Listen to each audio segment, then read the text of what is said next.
আসসালামু আলাইকুম প্রিয় দর্শকবৃন্দ, কেমন আছেন আপনারা? আমি জানি আপনারা সবাই ভালোর দলে। চলুন তাহলে বেশি কথা না বলে ঘটনা শুরু করা যাক। আমি একটি সাধারণ ঘরোয়া বেড়াল।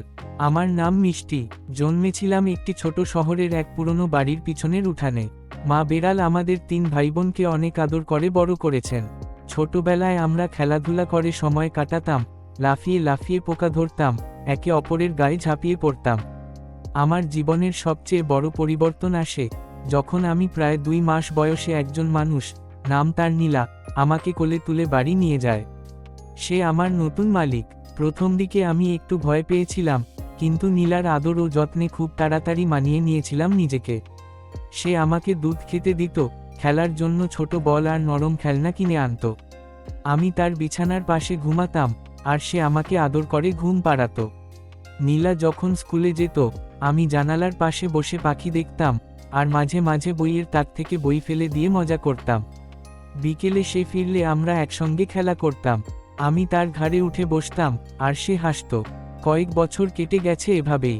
আমি এখন পরিপূর্ণ বড় একটা বেড়াল। এখন আমার সমস্ত শরীর নরম, লোমে ঢাকা, চোখ দুটি চকচকে সবুজ। আমি বেশ আত্মবিশ্বাসী এবং একটু অভিমানীও বটে। যখন কেউ আমার দিকে মন না দেয়, আমি জানিয়ে দেই আমার উপস্থিতি, কখনো মিউ মিউ করে, কখনো টেবিলের ওপর উঠে বই ফেলে দিয়ে। আমার জীবনে সুখ দুঃখ দুটোই এসেছে। একবার আমি খুব অসুস্থ হয়ে পড়েছিলাম। অনেক জ্বরও ছিল তখন, খেতে পারতাম না কিছুই। নীলা খুব চিন্তিত ছিল। সে আমাকে ভেটেরিনারির কাছে নিয়ে যায়, ওষুধ খাওয়ায়, সারা রাত আমার পাশে জেগে থাকে। ধীরে ধীরে আমি আবার সুস্থ হয়ে উঠি, আর তখন বুঝি সে আমাকে কত ভালোবাসে। আজ আমি বাড়ির একজন পূর্ণ সদস্য। নীলা যখন মন খারাপ করে, আমি তার পাশে বসে থাকি, মাথা ঘষে আদর চাই। আমি জানি আমার এই ছোট জীবনে তার ভালোবাসা, যত্ন আর বন্ধুত্বই সবচেয়ে বড় পাওয়া। এইভাবেই চলতে থাকে আমার বেড়াল জীবন, নিরাপদ, আরামদায়ক এবং ভালোবাসায় গোড়া। এই বেড়ালের জীবনই আমাদের শেখায় যে ভালোবাসা, যত্ন এবং বন্ধুত্ব শুধু মানুষের মধ্যেই সীমাবদ্ধ নয়, প্রাণীদের সঙ্গেও গভীর সম্পর্ক গড়ে উঠতে পারে।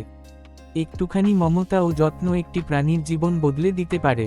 পাশাপাশি এই জীবনই আমাদের মনে করিয়ে দেয় যে পশুপাখিরাও আমাদের ভালোবাসা বোঝে এবং তাদেরও অনুভূতি আছে। তারা আমাদের জীবনের নিঃশব্দ বন্ধু, যারা আমাদের পাশে থেকে নিঃস্বার্থ ভালোবাসা দেয়।